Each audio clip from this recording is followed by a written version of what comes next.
다 함께 묵상 기도 드리심으로 하나님 전에 주일 오전 예배를 드리시겠습니다.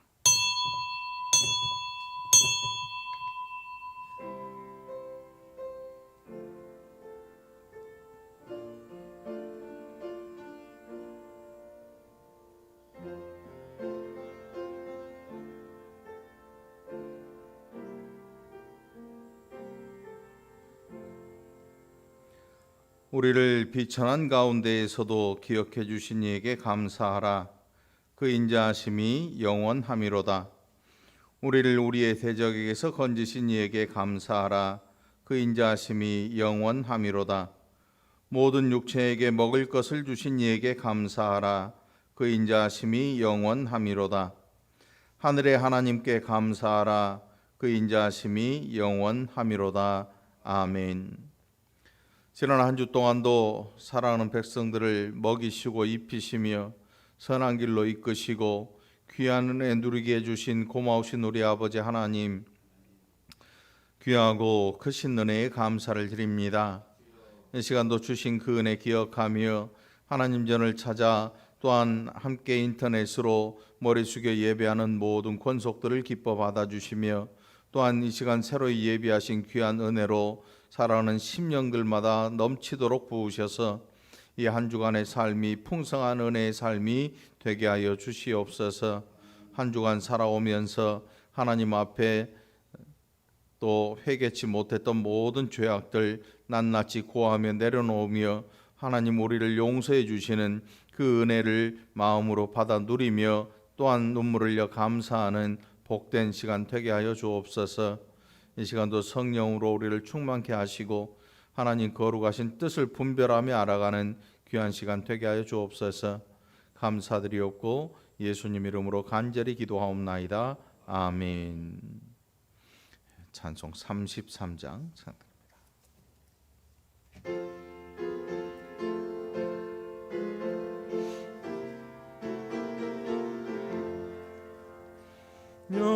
영광스러운 주를 보라. 그 모습 승리하고 오실 때에 만대하라. 내 왕이 되신 주께 면류관을 드리세. 왕의 왕이 되신 주께 드리세. 보좌 위에 계신 주께 유관을 드리세.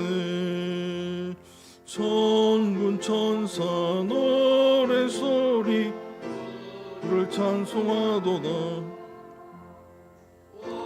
내 왕이 되신 주께 유관을 드리세.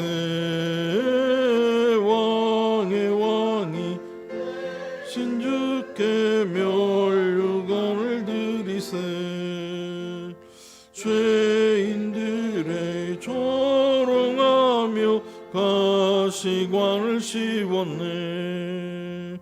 성도들과 천사들은 높이네.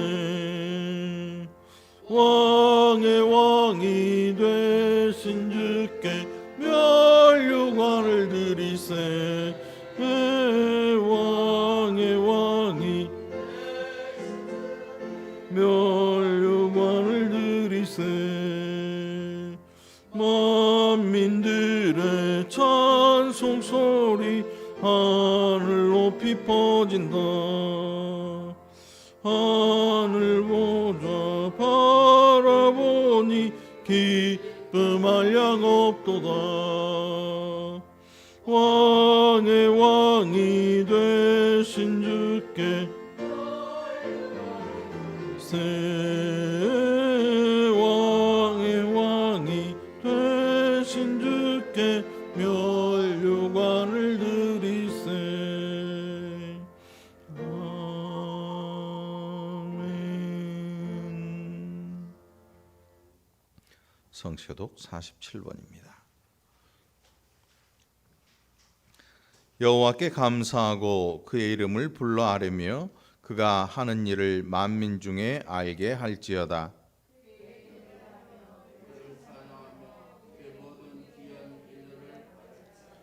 그의 거룩한 이름을 자랑하라. 여호와를 구하는 자들은 마음이 즐거울지로다.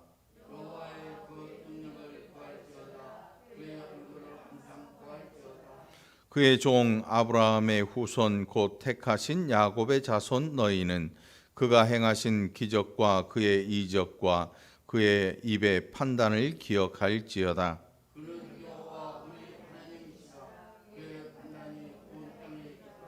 그는 그의 언약 곧 천대에 걸쳐 명령하신 말씀을 영원히 기억하셨으니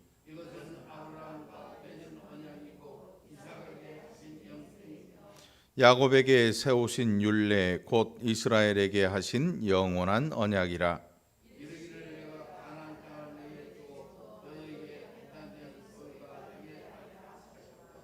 아멘. 사도신경으로 우리의 신앙 고백합니다. 선능하사 천지를 만드신 하나님 아버지를 내가 믿사오며 그 외아들 우리 주 예수 그리스도를 믿사오니 이는 성령으로 잉태하사 동정녀 마리아에게 나시고 본디오 빌라도에게 고난을 받으사 십자가에 못 박혀 죽으시고 사흘 만에 죽은 자 가운데 다시 살아나시며 하늘에 오르사 전능하신 하나님 우편에 앉아 계시다가 서 산자와 죽은 자를 심판하러 오시리라. 성령을 믿사오며 거룩한 공회와 성도가 서로 교통하는 것과 죄를 사하여 주시는 것과 몸이 다시 사는 것과 영원히 사는 것을 믿사옵나이다. 아멘. 찬송 279장 찬양 들으신 후에 조병영 안수집사님 기도하시겠습니다.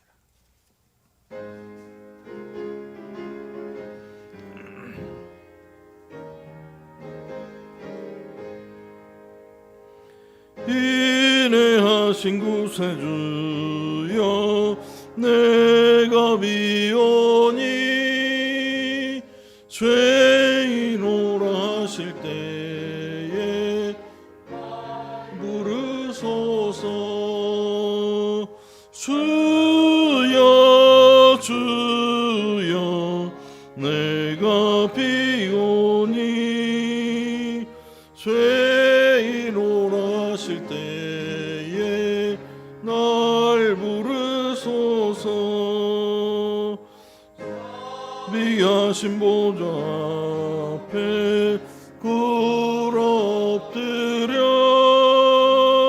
사복하고 회개하니 소서. 주여 주여 내가 비오니 죄인오라 하실 때에 날 부르소서. 주의 공로를 지하여 주께 가오니 상한 마음을 고치시고 구원하소서. 주여 주여 내가 비오니 죄인오라 하실 때에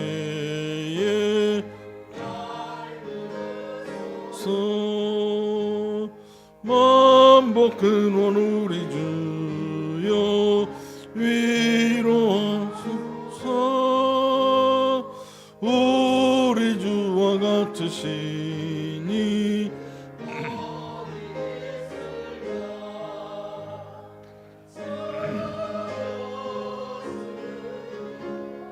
내가 비오니 죄인오라 하실 때에 날 부르소서. 아멘.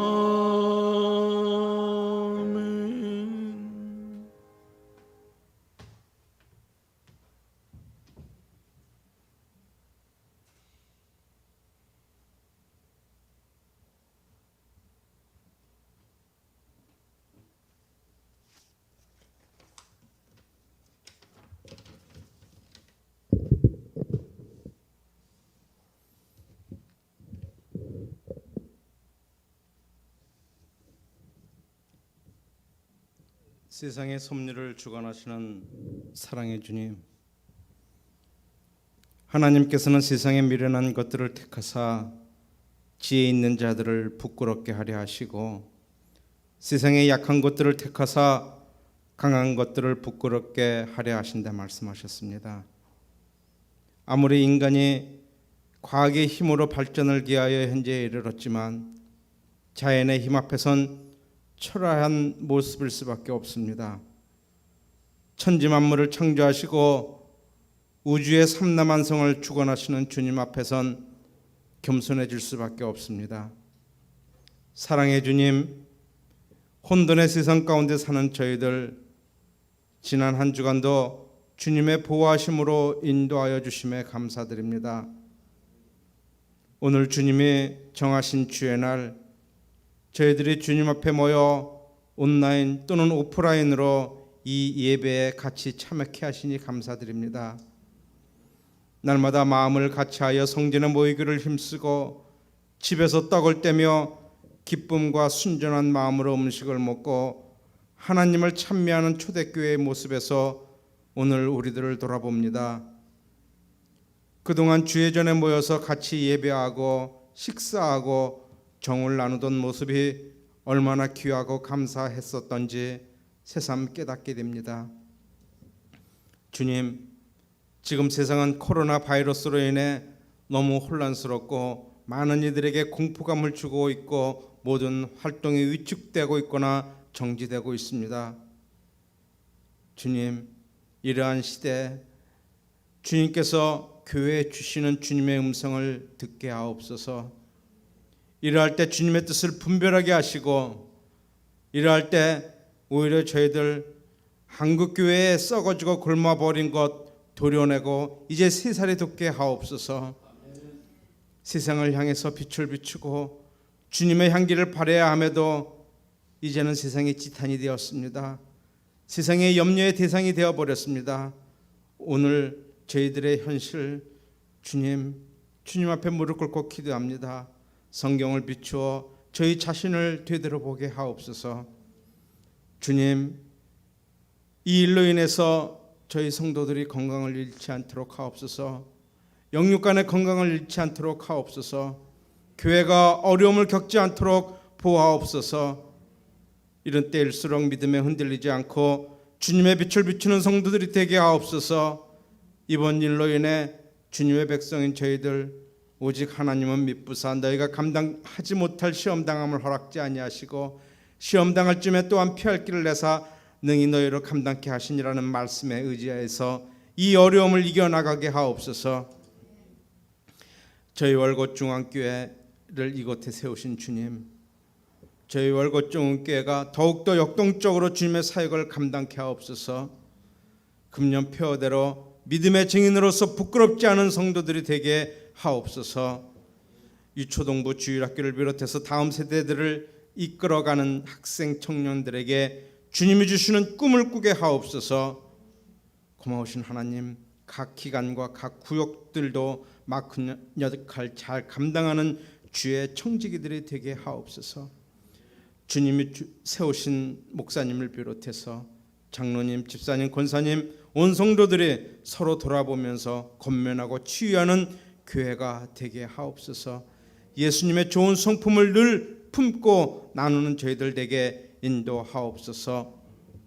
은혜의 주님, 주님의 말씀을 저희가 바르게 배우고 접할 수 있는 귀한 목사님을 세우셨으니 감사드립니다. 세우신 사자 목사님 영육간의 건강으로 인도하시고 주의 말씀을 준비하고 전하실 때 성령께서 역사하시어서 전해지는 말씀 한마디 한마디로 인해 저희들이 힘을 얻고 승리하게 하옵소서. 이 시간 이곳에서 예배에 참여한 성도들과 인터넷으로 예배에 동참한 모든 성도들에게 같은 은혜를 허락하옵소서. 예배의 시종을 주님께 의지하오며 세상을 주관하시고 우리를 사랑하시는 예수님의 이름으로 기도드립니다. 아멘.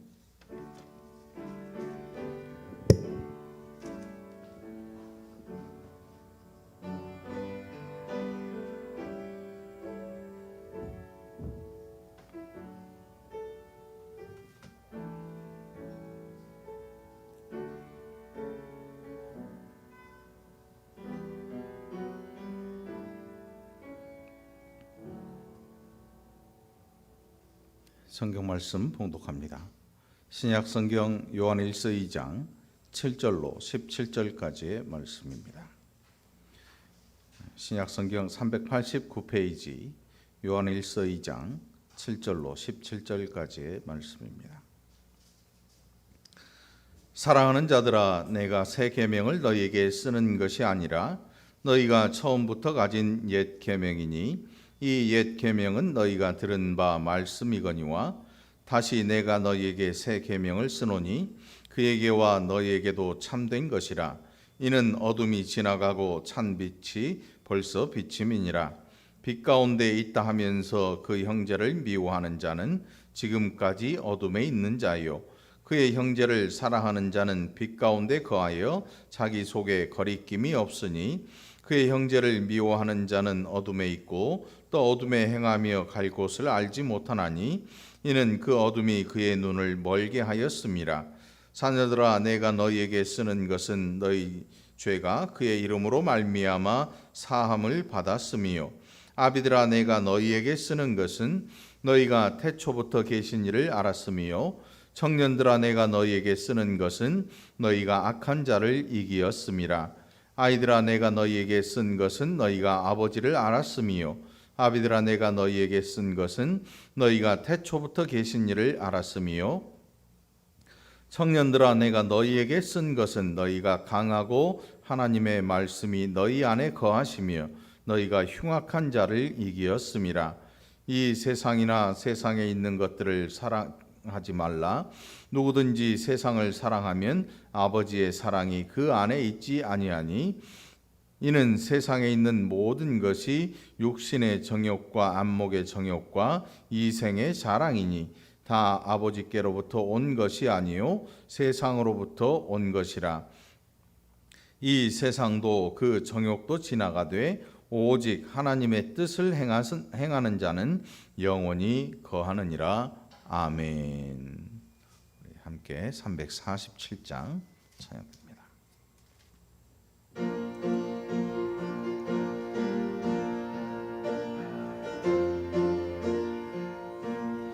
허락하신 새 땅에 들어가려면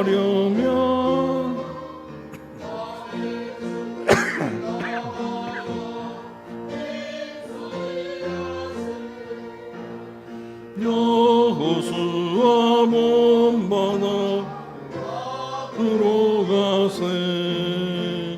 우리가 알 자손은 주님 뿐일세. 시험을 난 당해도 낙심 말고서 맘의 걱정 버리고 힘써 일하세. 아본바다 앞으로 가세. 우리가 알 자손은 밀세. 앞서가신 예수님 바라보면서 모두 마음을 아파요 힘써 일하세. 여호수아 본바다 앞으로 가세. 자손은 주님 뿐일세. 일할 곳이 아직도 많이 있으니 담대하게 나가서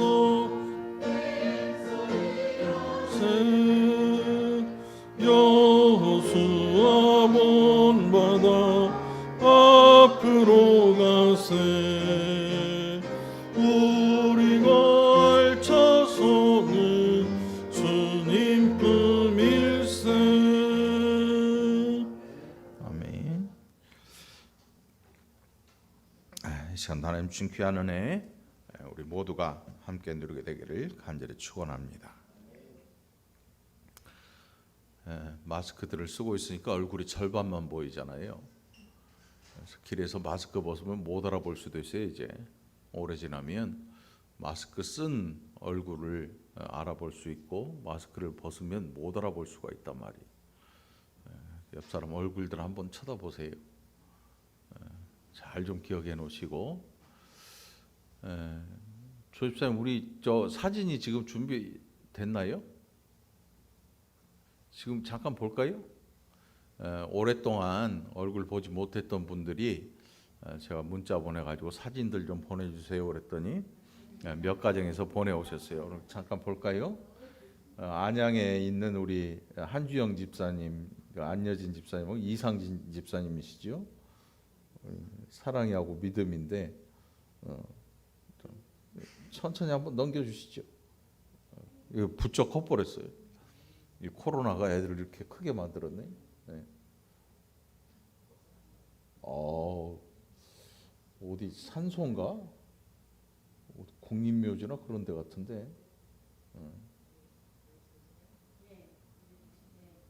야, 이거 엄청 컸어. 좀 있으면 시집 간다 그럴지도 몰라요. 자, 다음. 이쁘죠? 네. 언제나 좀 얼굴 볼 수 있을까 그래. 아, 참. 이건 또 누구냐? 요 월곶 아니야? 월곶? 요 옆에? 야, 저 끝쪽이 이쁘네. 응? 신옥정 원사님 너무 이쁜데? 이쪽에도 있구나. 어유, 참 이때만 해도 뭐 침 튀기거나 말거나 실컷 뭐, 지내고 그랬더니 작년 11월인데, 자 그때 저 김미정 권사님인가? 어유, 저 때만 해도 젊었네. 이게 로아하고 이든이 저 여기 정왕동에 하루아이야. 난 세대야. 처음부터 다시 해봐요. 코로나 빨리 끝나서. 자, 처음부터 다시. 안녕하세요. 저는 하루아이야. 난 세대야. 지가 베이비래. 코로나 빨리 끝나서 교회 가고 싶어요. 우! 안녕하세요. 김선영 권사입니다. 모두 건강하시지요? 함께 예배 드리게 될 수 있는 날이 빨리 오기를 기도합니다. 모두 건강하세요.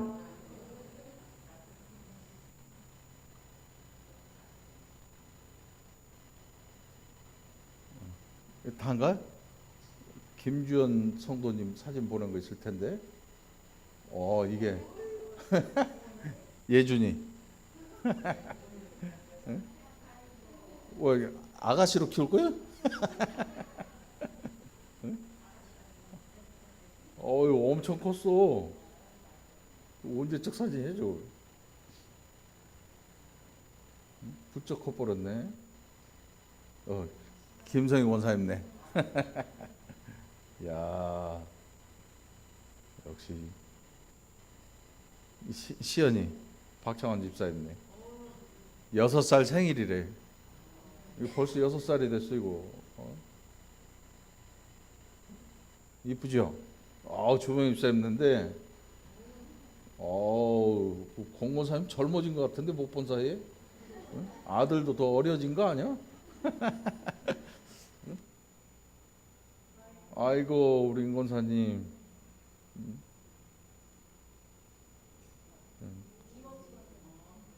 여기 김주연 성도님, 저 시댁 식구들하고 어디 갔대. 저 야외 나갔나 봐.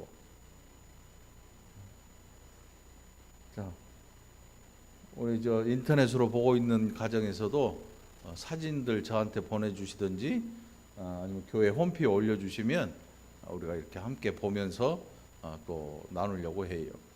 너무 오래 못 보니까 우리 교회 도대체 누가 다녔었는지 알 길이 없잖아요. 박 장로님도 저 영현이하고 이렇게 정의 찍어서 좀 보내주시고, 저한테 보내주셔도 되고 뭐 주일날 가져오셔도 되고, 아무튼 그렇게 해서 우리가 좀 얼굴을 이렇게라도 보고 살면 좋을 것 같아요. 민재도 좀 보여주시고. 네. 자, 우리 고장로님 박유성 고사님 좀 찍어 오세요. 네? 내일부터 우리 고장로님 인테리어 들어가는데 일주일간 저 서울에서 거주하셔야 된다네. 사무실에서 고생하실 것 같아요. 빨리 잘 마무리되도록 우리 박 권사님 위해서도 기도해 주시기 바랍니다. 자, 이제 오늘 우리 참 김노희 권사님도 백집사님 좀 찍어 오세요. 네? 끌고 오든지 찍어 오든지 좀. 자, 이제 오늘 말씀으로 우리 함께 은혜를 나누겠습니다. 여러분들 TV 보면 요즘은 더 많이 보이던데 변호사 아시죠? 변호사. 변호사 하는 일이 뭐예요? 변호사가 하는 일이 죄 지은 사람의 죄를 어떻게 해서든지 가려주고 덮어주고 좀 벌을 조금 받게 해주려는 일을 합니다. 그래서 뭐 미국 같은 데는 변호사가 유능하면 죄가 있는데 어떤 사람들 보면 풀려나는 그런 사람들도 있어요. 그냥 풀려나는 게 아니고 돈을 어마어마한 액수를 내고 풀려나기도 해요. 보석이라고 하죠, 보석. 우리나라도 그렇고 이 변호사들이 없다면 죄 지은 사람들이 정말 난감할 거예요. 왜냐하면 내가 이 재판장 앞에 바로 가서 변호해 주는 사람이 없으면 큰 일이 날 게 뻔하거든요. 그 지은 죄에 대한 대가에 대한 벌을 달게 받으려면 감옥에 한참 있어야 되고 어떤 사람은 또 평생 감옥에서 살아야 될지도 몰라요. 자, 오늘 이 2장의 말씀 시작에 1절에 보니까 하나님 아버지 앞에서 우리에게 대언자가 있으니 곧 의로우신 예수 그리스도라.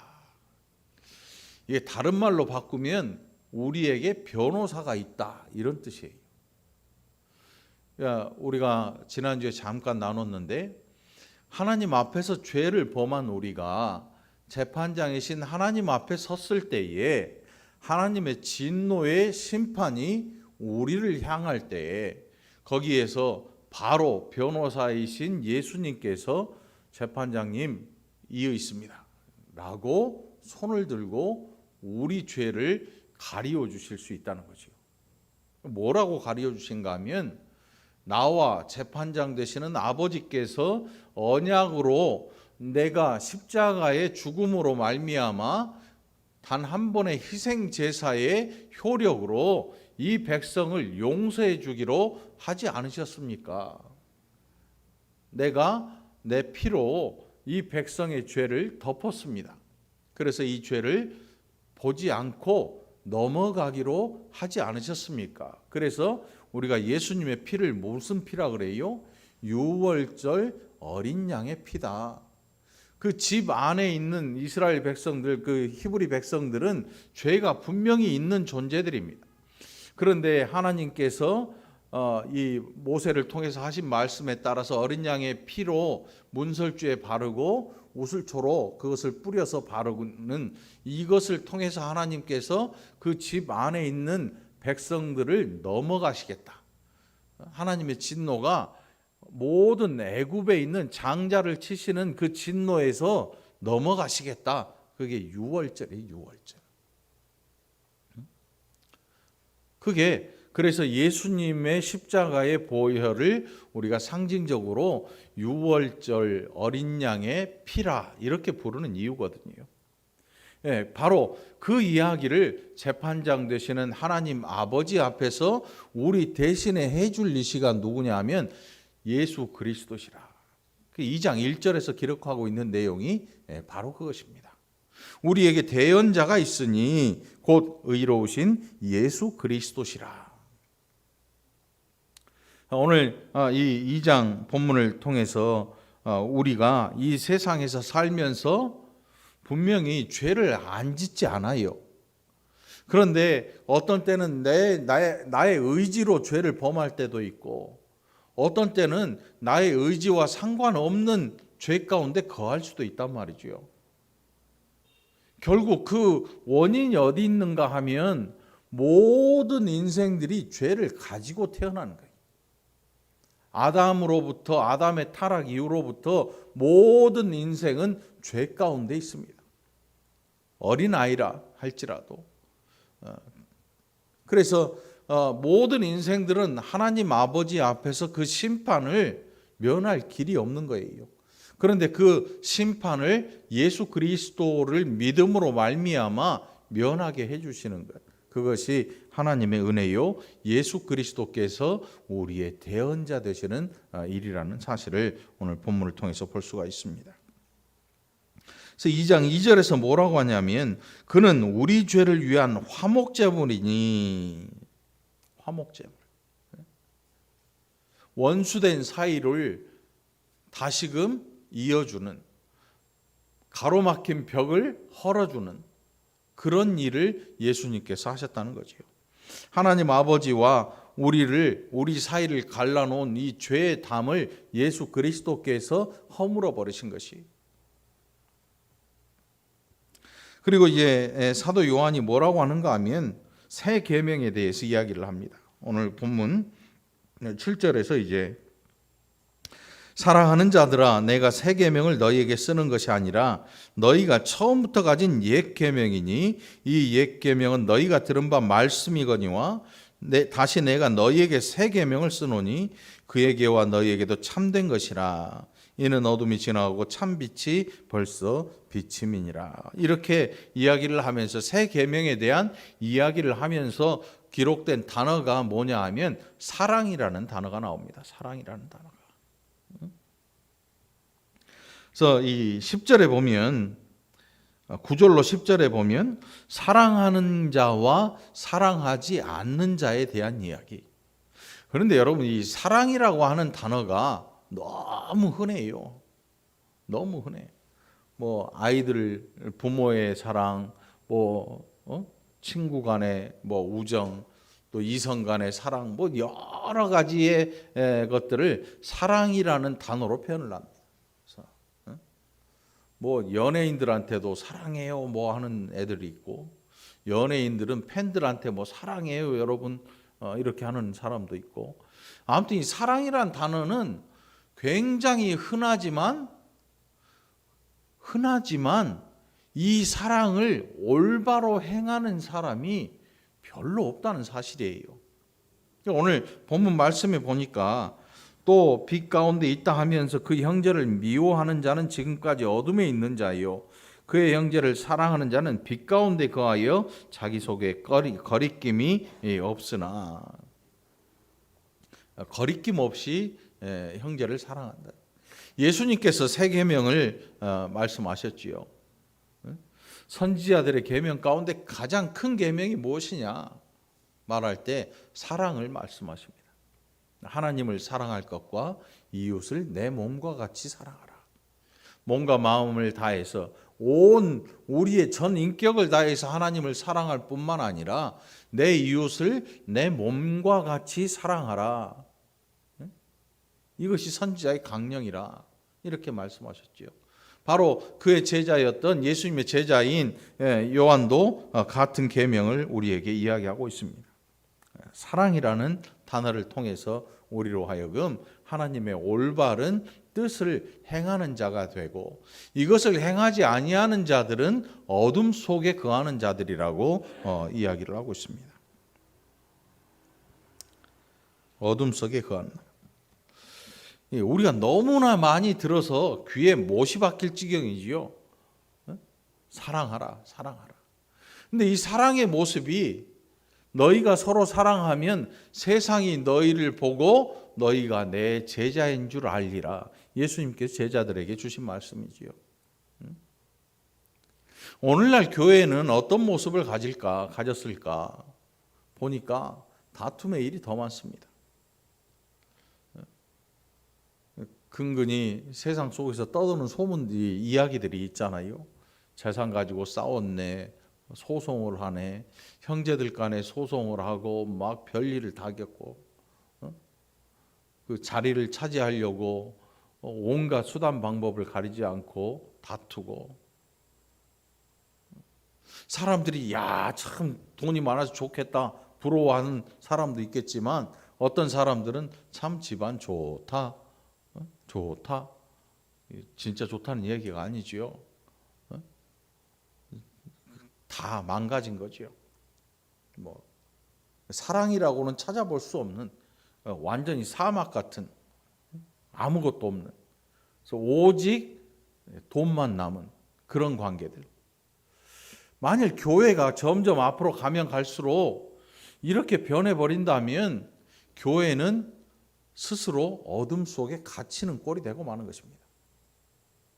여러분, 안 그럴 것 같잖아요. 안 그럴 것 같지요. 그런데 사람이라고 하는 게 여러분 믿을 수가 없어요.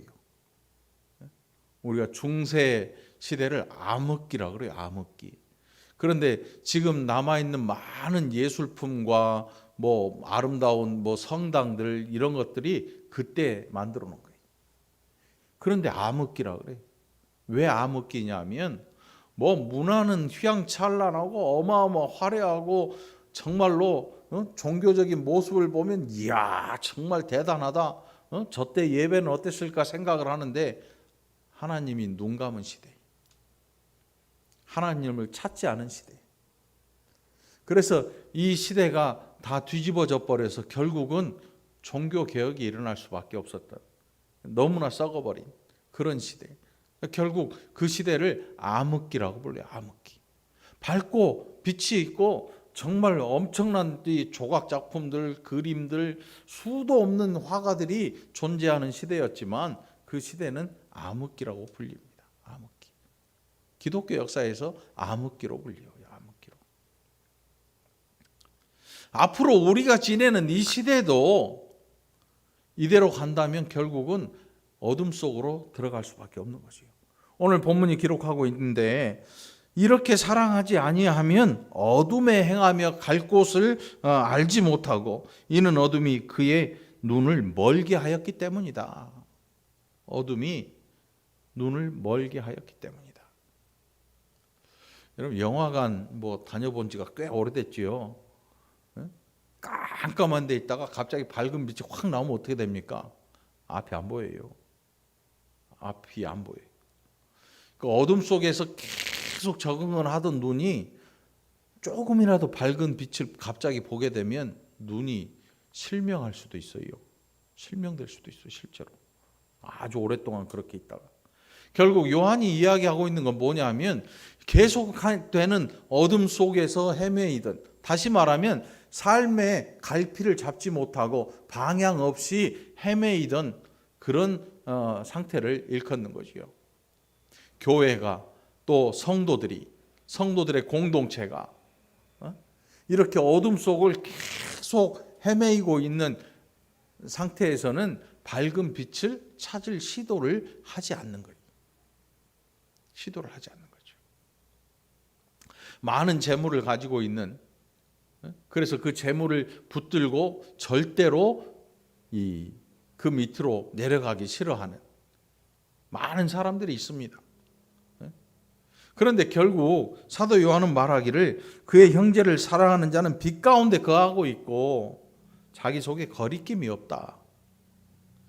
그의 형제를 미워하는 자는 어둠에 있고 또 어둠에 행하며 갈 곳을 알지 못하는 자들이다.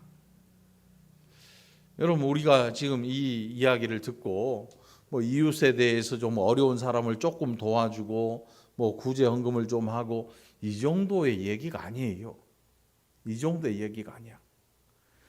세상에는요, 어려운 사람들 도와주는 사람들이 굉장히 많습니다. 교회도 안 다녀요. 절에 다니는 사람도 있고 아무 데도 안 다니는 사람도 있고. 그런데 어려운 사람들, 어떤 사람은요 전철에 뛰어들어서 다른 사람 구하고 자기가 죽은 사람도 있습니다. 자기가 죽은 사람도 있어요. 우리나라 교포가 일본에서 뛰어들어서 일본 사람 구하고 우리나라 사람 죽었잖아요. 원래 이야기는 반대잖아요. 사람이 물에 빠졌는데 일본 사람이 갑자기 뛰어들어가지고 사람을 건져왔어요. 왜 그랬냐니까 누가 밀었대. 누가 밀었냐 그러니까 한국 사람이 밀어가지고 할 수 없이 건져온 거예요. 이 사람들이 교회 안 다녀도 여러분 사람이 사람을 사랑하는 사람 굉장히 많습니다. 그런데 교회 다니면서 사람을 사랑하는 사람이 교회 안 다니면서 예수를 안 믿으면서 복음을 알지 못하고 사람을 사랑하는 사람과 복음을 알고 사람을 사랑하는 사람의 차이가 뭐냐 하면 하나님을 사랑하는 차이. 같은 게 아니지요.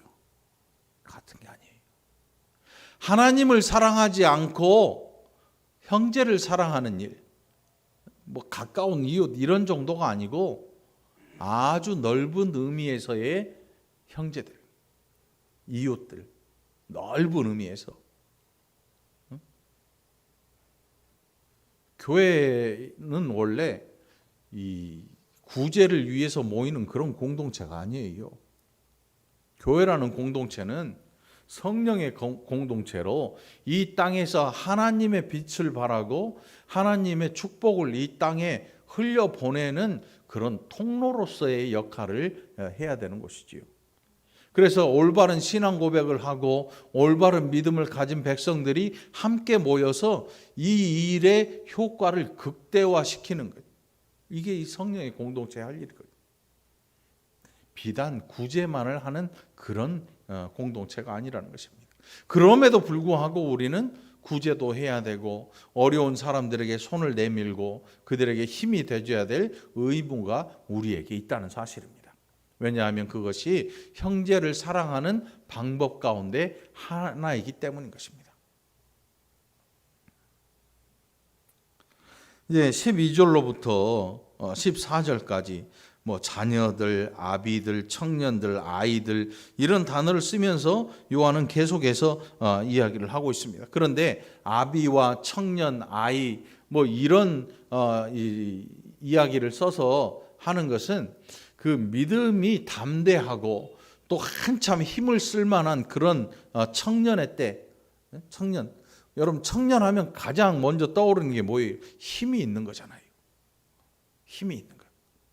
요즘 이 농어촌들이 오래된 저 뭐 시골에 있는 이런데 옛날 뭐 읍내로에서 발전했던 그런 곳들이 이제 잊혀져 가고 연로하신 분들만 거주하고 점점 이 도시가 이 농촌이 피폐되는데 청년들이 거기에 들어갔대요.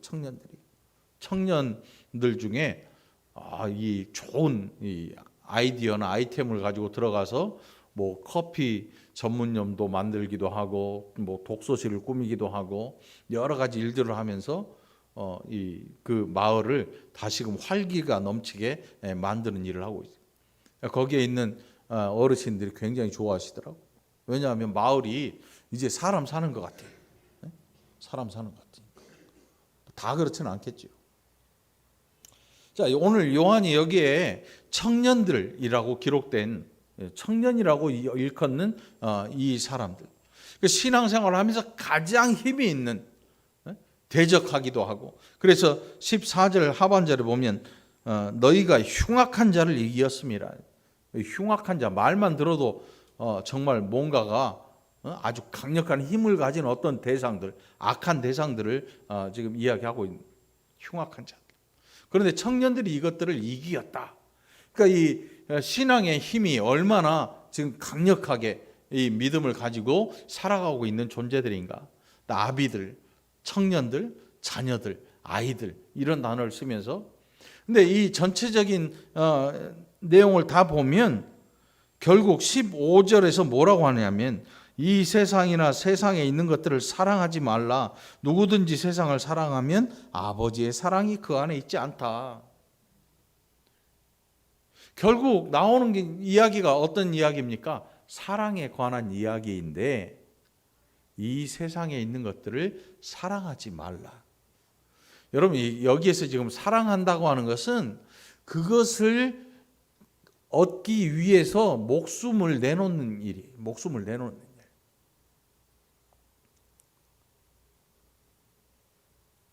그런데 세상을 사랑하지 말아라. 이 세상을 사랑하는 자들에게는 하나님의 사랑이 그 안에 거하지 않는다. 결국 무슨 뜻이냐면 우리 안에 있는 것이 밖으로 나온다는 이야기예요. 우리 안에 있는 것. 예수님께서 뭐라고 말씀하셨냐면 예수님 제자들이 손 씻지 않고 떡을 떼는 것을 보면서 유대인들이, 유대교 사람들이 당신 제자들은 왜 율례를 어깁니까? 왜 손 안 닦고 밥 먹습니까? 라고 말할 때 우리를 진짜 더럽게 하는 것은 더러운 손으로 먹고 나오는, 뒤로 나오는 그게 우리를 더럽게 하는 게 아니고 우리의 마음속에 있는 더러운 죄악들이, 그것이 우리의 입으로 터져 나오고 그것이 우리를 진짜로 더럽게 한다. 그것을 해결해야 된다라고 말씀하신 적이 있죠. 하나님의 사랑이 우리 안에 없으면 나올 게 세상 사랑밖에 없다는 거예요. 세상 사랑. 그래, 이 세상을 사랑하는 그 세 가지를 뭐라고 이야기했냐면 육신의 정욕, 안목의 정욕, 이생의 자랑. 뭐 어떤 목사님들은 이거를 뭐 세 개로 나눠 가지고 안목의 정욕이 뭔지, 육신의 정욕이 뭔지, 이생의 자랑이 뭔지를 쫙 이야기하시기도 하고 설교를 하고 그러시는데, 이 세 가지로 기록된 이 내용이 뭐냐면 결국 세상을 사랑하는 일이에요. 이걸 뭐 다 나눠 가지고 이건 뭐고 저건 뭐고 하는 게 아니고 우리가 눈으로 보고 느끼고 그것을 좋아하고 거기에 빠져드는 거예요. 이런 모든 일련의 방법들이 이 세 가지를 통해서 다 나타나는 거예요. 다 나타나요. 육신의 정욕, 안목의 정욕, 이생의 자랑. 이게 따로따로 떨어진 게 아니고 우리가 행하는 모든 세상을 사랑하는 방법들이 이렇게 나타나는 거죠. 나타나는 거예요. 우리의 마음속에 있는 것들이 이런 것들로 돌출되기 시작하는 것입니다. 사람이 마음속에 있는 것은 감출 수가 없어요.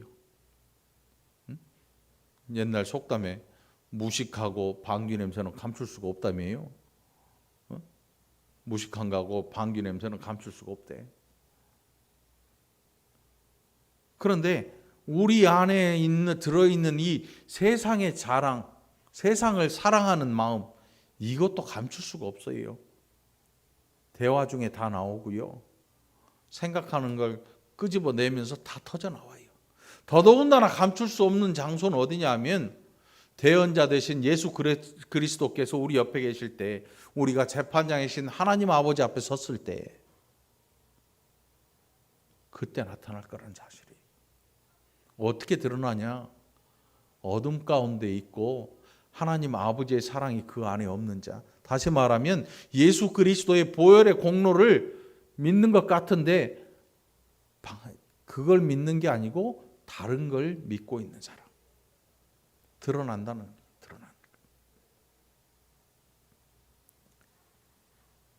이는 세상에 있는 모든 것이 육신의 정욕과 안목의 정욕과 이생의 자랑이니 다 아버지께로부터 온 것이 아니요 세상으로부터 온 것이라.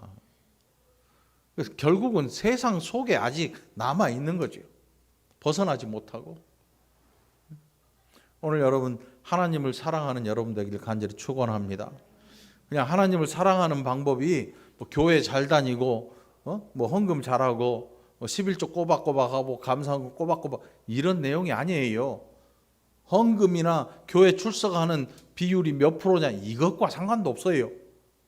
하나님을 사랑하는 방법이 뭐냐면 몸을 다해, 마음을 다해, 정성을 다해, 내 온 의지, 내 인격을 다해서 하나님을 사랑한다.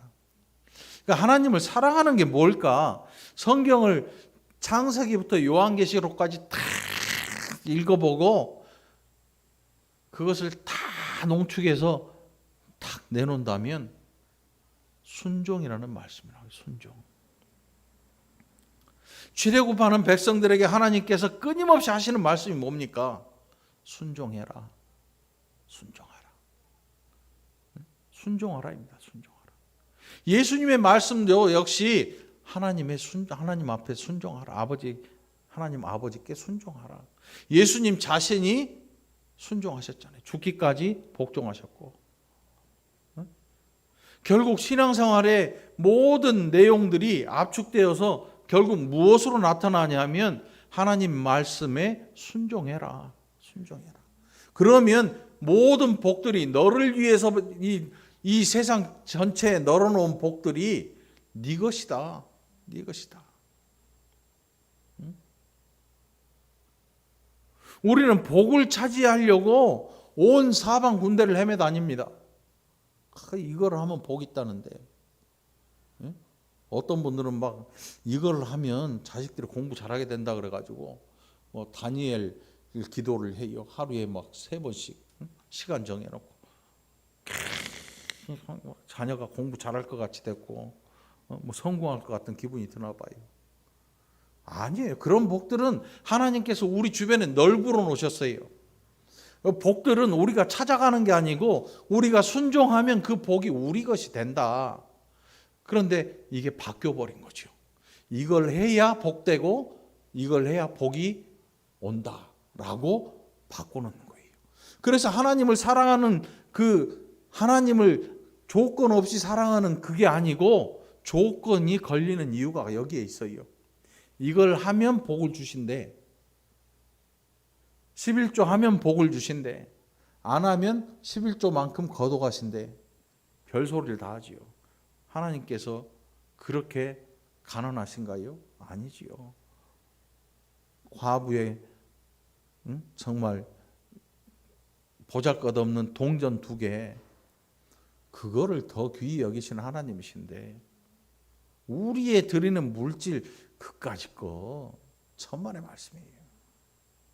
그걸 그러고 보니까 생각나네. 우리가 지난주에 불 태웠잖아요. 헌금 봉투 갖다가 한국사님 밭에 가서 집사람은 옆에서 이렇게 일일이 봉투 다 들여다보고 한 장 건졌어. 2017년도 월곡 구역 헌금이 18,000원 거기 들어있더라고.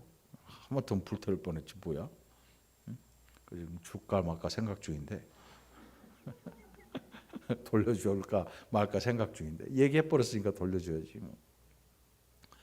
헌금 태우다 보니까요 한 10몇 년 전 것도 있어요. 그러니까 그 액수를 합쳐보니까 우리 교회 예산이 뭐 8천만 원 뭐 이랬으니까 10년이면 얼마야? 어마어마한 돈을 제가 태워버렸어요. 응? 어마어마한 돈. 그럼 하나님께서 그런 거 보지 아니하십니다, 여러분. 그런 걸로 보고들 생각은 아예 애초에 하지를 말하는 거지요. 여러분 오늘 하나님께서 온 세상에 복을 막 던져 놓으셨어요. 툭툭 던져. 여러분 요즘은 뭐 그런 거 없지요. 옛날에 사람들이 모여서 일렬로 쫙 서서 모내기 할 때 논 주인이 하는 일이 뭐예요? 모판에서 뭉치를 아무데나 막 던져놓는 거잖아. 줄서기로 쫙 모내기 하다가 뭉치 나오면 다 나눠 뜯어가지고 이렇게 막 심잖아요. 일일이 갖다 줄 수 없으니까 막 아무데나 던져놔. 그냥 툭툭 던져놔. 하나님께서 온 세상 천지에 복을 갖다가 널브러지게 펼쳐 놓으셨어요. 그런데 그 복의 임자가 누구냐? 순종하는 자이거든요. 구약에서 그렇게 말씀하고 있지 않습니까, 여러분? 네가 나가도 복을 받고 들어와도 복을 받고 네 소도 양도 복을 받고 이 주방에 있는 주방 기구가 복을 받고 그거 복을 받으려고 이걸 뭘 어떻게 한 게 아니고 순종하는 자가 누릴 복에 대해서 말씀을 하고 계신 거 아닙니까? 여러분 복되기를 원하십니까? 그러면 순종하십시오. 다른 거 말고 말씀에 순종해서 하나님께서 기뻐하시는 삶을 누리게 되기를 간절히 축원합니다. 어떤 분들 보니까 교회 다니는 것을 굉장히 손해보는 것으로 생각하는 분들이 있더라고요. 내가 교회만 안 다녔어도 뭐 이것도 하고 저것도 하고 했을 텐데 교회 다니면서 내가 하나님 앞에 순종하려고 내가 얼마나 많은 것을 포기하는 줄 몰라. 그럼 안 다니면 되지. 그런 생각을 가지고 교회를 다니니까 교회가 힘들어한 거야. 우리가 순종하는 것은요 하나님이 우리에게 주신 자유를 누리는 겁니다. 누리는 것. 누리는 거하고 억지로 하는 건 다르지요. 응? 누리는 거하고 억지로 하는 거 달라요. 이게 다른 거예요, 여러분. 하나님 믿는 것을 손해 보는 것처럼, 아, 하나님 나 이것도 포기했는데, 아, 이 정도 이거 뭐 보상 없습니까? 하나님이 무슨 LH도 아니고, 도로 났으니까 보상해 주세요. 이거 내 땅 밟았으니까 보상해 주세요. 이런 하나님도 아니고, 우리가 하나님 앞에 순종하는 일은 누리는 거예요. 그 안에 자유를. 예수님의 말씀이 뭐냐 하면 진리가 너희를 자유케 하리라. 여러분 자유자가 되기를 원하십니까? 그러면 진리 가운데 거하시기를 간절히 축원합니다. 이게 우리가 자유를 누리는 일이지 뭘 못하는 손해를 보는 일이 아니란 말이에요. 복음은 결국 우리를 진정한 자유 안으로 초청하는 일인 것입니다.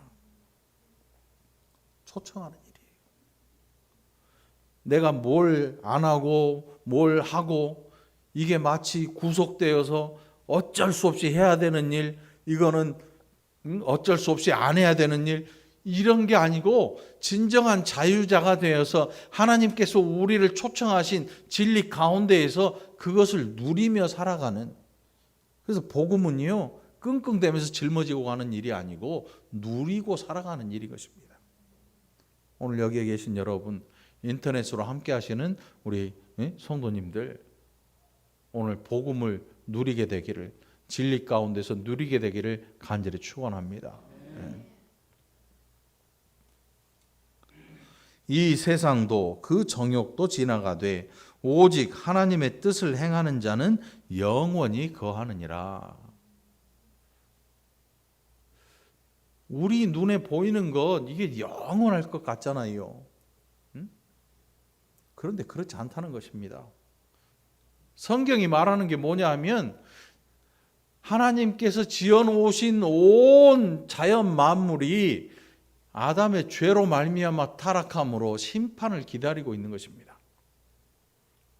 결국 우리가 기다리는 그 나라는 이 땅에 존재하는 나라가 아니고 새 하늘과 새 땅, 하나님이 다스리시고 영원한 기쁨을 가지고 살아갈 그 나라, 막연한 나라가 아니고 실존하고 있고 우리에게 기업이 될 그 나라, 그 나라가 우리의 나라이고 우리가 그 안에서 누릴 백성이라는 사실을 오늘 성경은 이야기하고 있는 것입니다. 하나님의 뜻을 행하는 자, 여기에 보면 오직 하나님의 뜻을 행하는 자라고 기록이 되어 있잖아요. 이게 도대체 무슨 뜻일까요? 이게 잘못 오해하면요 인생이 아주 좁아져요. 마치 신앙생활 하는 게 어디 이 조그만 빨대 속으로 머리를 집어넣는 것처럼 생각하는 사람들이 있어요. 그렇지 않아요. 오직 하나님의 뜻을 행하는 자, 진짜로 자유를 누리게 될 거라는 사실입니다. 그러니까 여러분들 신앙생활 하는 거 손해 본다고 생각하시면 안 돼요. 커도 너무 커서 표현할 수도 없는 하나님의 사랑을 받은 일뿐만 아니고 왕의 초청을 받고 우리가 그 나라에 들어가게 된 일인 것입니다. 왕이 우리에게 초청을 한 거예요. 우리를 초청하신 사건이에요. 그러니까 여러분, 복음은 손해보는 일이 아니지요. 내가 포기했다 그래서 손해본 게 아니에요. 진짜 참된 것, 진짜 좋은 것, 진짜 귀한 것을 얻기 위해서 이제 장난감같이 갖고 놀았던 것, 이걸 버리고 가는 거예요. 왜냐하면 그게 짐이 되니까. 이 한 주도 여러분, 우리를 힘들게 하는 일들 그 가운데에서 자유자가 되기를 간절히 축원합니다. 미워하는 것, 시기하는 마음, 질투하고 또 사랑하지 못했던 이런 일들 가운데서 우리 스스로 이제는 그리스도 예수의 이름으로 벗어나게 되기를 간절히 축원합니다. 그리고 진리 가운데에서 다시 한번 하나님 앞에 영광을 돌리고 살아가는 이 한 주가 되기를 그리스도 예수의 이름으로 간절히 축원합니다. 기도합시다. 하나님 아버지 감사합니다. 우리가 얼마나 어리석은 자들인지, 우리가 얼마나 또 믿음 없이 살았던 자들인지 하나님 아시지요. 이렇게 지혜 없이 살았던 우리들 이 시간도 하나님 인내함으로 참아주셔서 하나님 앞에서 살아갈 수 있도록 귀한 은혜 날마다 부어주신 것 감사합니다. 이 한 주도 하나님 은혜로 진리 가운데 거하게 하시고 풍성한 자유를 누려보며 맛보는 복된 자들 되게 하여 주옵소서. 감사드리옵고 예수님 이름으로 간절히 기도합나이다. 아멘. 준비하신 예물 하나님 앞에 드립니다.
드린 예물에 기도합니다.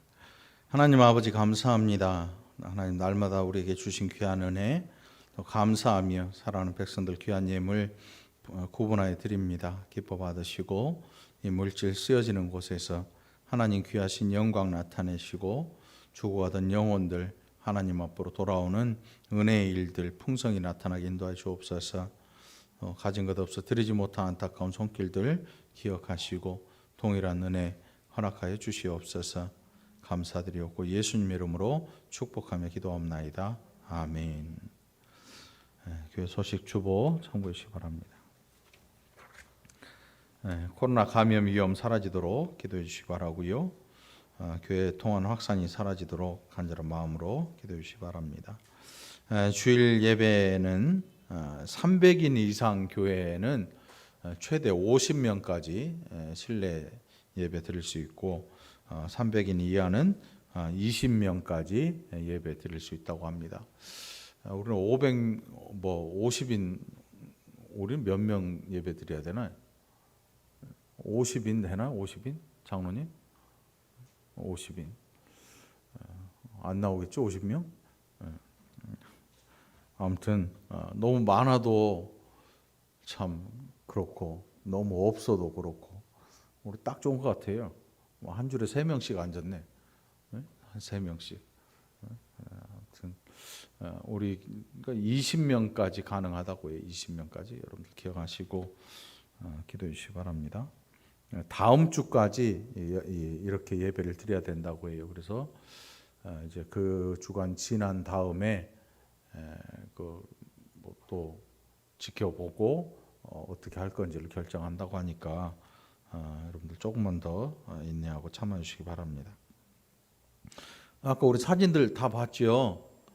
여러분들 중에도 야, 이 사진 참 좋다 하는 분들, 나누고 싶은 분들은 저한테 문자나 카카오톡으로 사진 보내주시면 다음 주에 또 함께 볼 수 있도록 하겠습니다.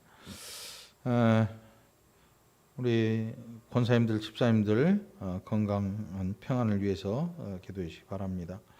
우리 이목주 권사님 뵈니까 뭐 건강하게 또 잘 지내시는 거 보니까 마음이 놓이기도 하고, 아이들은 부쩍 커버려 가지고 나중에 날 못 알아보면 어떡하나 그런 생각도 들기도 하고, 여러분들 위해서 기도해 주시기 바랍니다. 경제적으로 힘들어하는 이웃들 평안을 위해서 기도해 주시기 바랍니다. 뭐 정말 힘든 분들이 굉장히 많은가 봐요. 뭐 자영업 하시는 분들 거의 뭐 폐업 하시는 분들도 많고 하는데 위해서 기도 부탁드립니다. 자, 우리 박유송 권사님, 고장로님 다음 주부터 이 서울에서 사무실에서 주무셔야 되는데 한 주간 빨리 잘 마무리될 수 있도록 여러분들 기도해 주시기 바라고. 우리 권금자 권사님 건강하시지요? 건강하시고 좀 이제 마음껏 좀 누려야 되는데 또 코로나 때문에 또 못 가시고 아무튼 좋은 날 올 때 하나님께 좋은 은혜 주실 줄 믿습니다. 뭐 정경 집사님 건강하시죠? 정경 집사님 건강하시죠? 최경환 집사님 건강하시죠? 정경자 집사님 보면 정경심이 생각나더라고. 김래호 권사님 건강하시죠? 예준이 아까 보니까 건강하던데 요즘도 계속 봐주시는 거예요? 안 봐주세요? 잘하고 있어요. 웬만하면 봐주지 말고 엄마 아빠가 알아서 키워야 돼. 그래서 건강하게. 우리 최종숙 권사님도 뭐 자유를 얻었고 자유 얻은 거죠? 얼굴이 젊어져가지고 감사하고. 아무튼 한 주간 또 건강하게 잘 지내시고 우리 다음 주에 만날 수 있길 바랍니다. 우리 옆에 또 바라보면서 인사합시다. 믿음의 증인이 됩시다. 믿음의 증인이 됩시다. 1장 찬양 드리고 축도로 예배 마치겠습니다.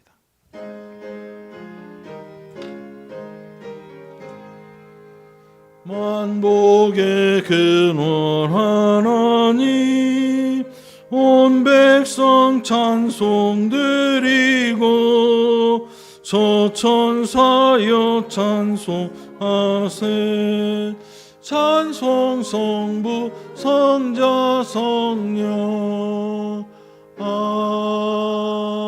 아멘. 축도합니다.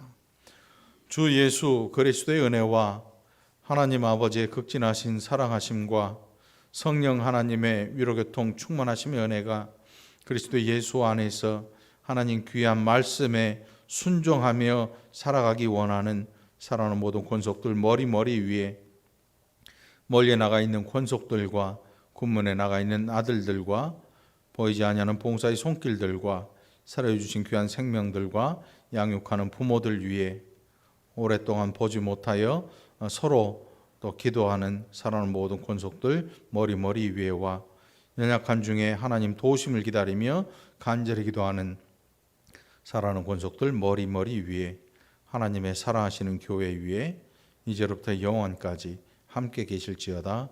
아멘.